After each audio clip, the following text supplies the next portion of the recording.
Olá, seja bem-vindo mais uma vez a este conteúdo.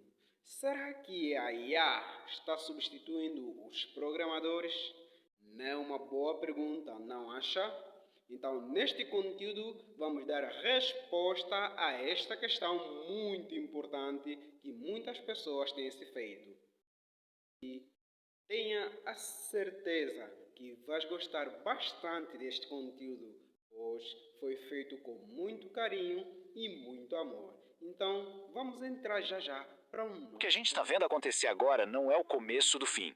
É, na verdade, o clímax de uma busca que começou, acredite, há 80 anos. Vamos desvendar essa história. E tá aí, a pergunta de US$ 1 milhão. É aquela preocupação que fica martelando na cabeça de todo mundo que trabalha com código hoje em dia. Mas para a gente conseguir responder isso de verdade, não dá para olhar só para o futuro, não. A gente precisa primeiro olhar para trás. Então, a resposta curta é não.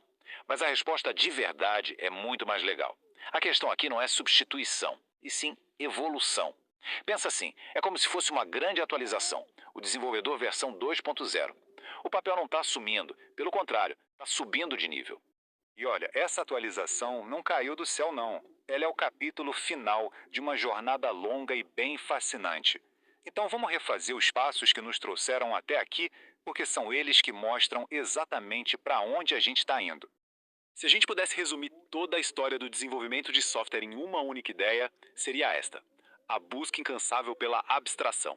O objetivo, no fundo, sempre foi o mesmo: parar de se preocupar com os fios e as engrenagens, sabe? E poder focar no problema real que precisa ser resolvido. Basicamente, tirar o trabalho da máquina e trazer para a mente. Bom, nossa história começa lá no comecinho de tudo, numa época em que falar com um computador era um processo quase artesanal, super limitado por barreiras físicas e, claro, conceituais.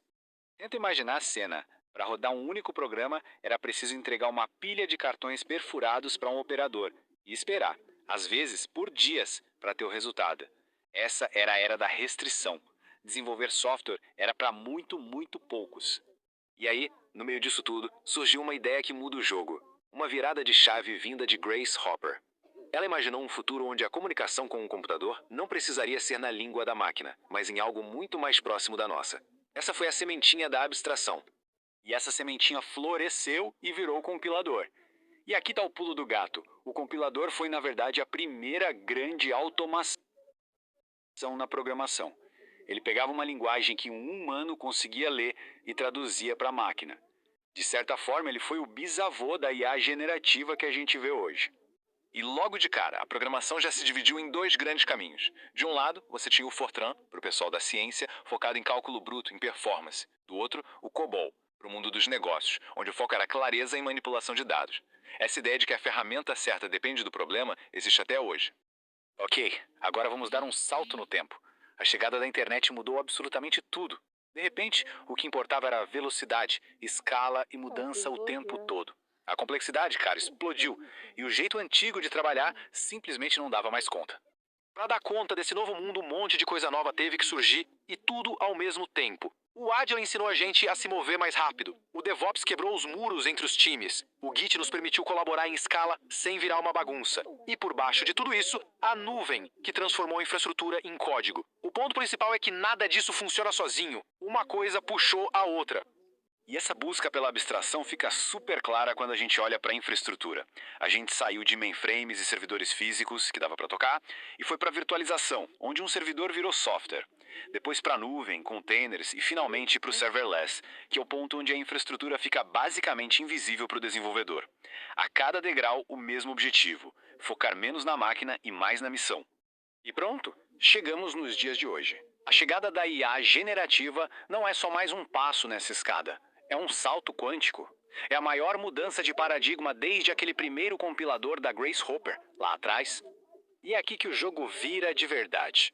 O compilador nos permitiu parar de dizer para a máquina como fazer algo, em uns e zeros. A IA generativa permite que a gente simplesmente diga para a máquina o que a gente quer. A gente está deixando de traduzir sintaxe para traduzir intenção. É o maior salto em abstração que já demos. Tá, mas na prática, no dia a dia, como isso funciona? O foco muda de ser um escritor de código para ser um arquiteto e revisor de código. Em vez de ficar digitando linha por linha, o trabalho passa a ser guiar a IA, revisar o que ela produz e, o mais importante, garantir que a lógica por trás de tudo faz sentido para o negócio. Isso não é só sobre escrever código mais rápido, não. Ferramentas como o Gemini Code Assist estão presentes em todo o ciclo de vida do desenvolvimento. Por exemplo, ele pode gerar automaticamente todos os testes de unidade, o que aumenta muito a confiabilidade do software. Ou então, sabe aquele código antigo que ninguém mais entende? Ele consegue explicar em português claro. Ele está ali em cada etapa como um verdadeiro copiloto. Beleza, a gente já olhou para trás, entendeu agora. E aí? Como a gente se prepara para o que vem pela frente? O que significa prosperar nessa nova era? A evolução vai ser bem rápida. Daqui a uns 5 anos a gente vai ver agentes de IA muito mais autônomos. Em 10 anos, o trabalho vai ser orquestrar sistemas inteiros desses agentes e lá na frente, em 20 anos, o papel vai ser definir a estratégia, a ética e o contexto de negócio para esses sistemas todos. Mas e o código? Sim, as linguagens ainda importam, e muito, mas de um jeito mais estratégico. Python é a língua oficial da IA.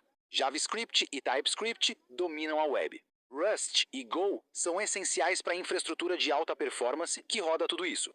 E Java e C Sharp continuam sendo a espinha dorsal do mundo corporativo. O ideal é ter um portfólio de competências. Então, no fim das contas, o que realmente importa? Conforme a IA cuida mais da execução técnica, o valor do profissional humano sobe de nível. Ele vai para a estratégia, para a arquitetura do sistema, para a resolução de problemas realmente complexos e, principalmente, para a comunicação, tanto com outras pessoas quanto com a própria IA. As chamadas soft skills estão virando as novas hard skills. E assim, a jornada de 80 anos meio que se completa. A gente saiu de aprender a língua das máquinas para dominar a língua da intenção. As ferramentas mudaram, o poder aumentou de uma forma absurda, e a grande pergunta que fica é, com todo esse poder nas mãos, o que vai ser construído agora? Eu tenho certeza que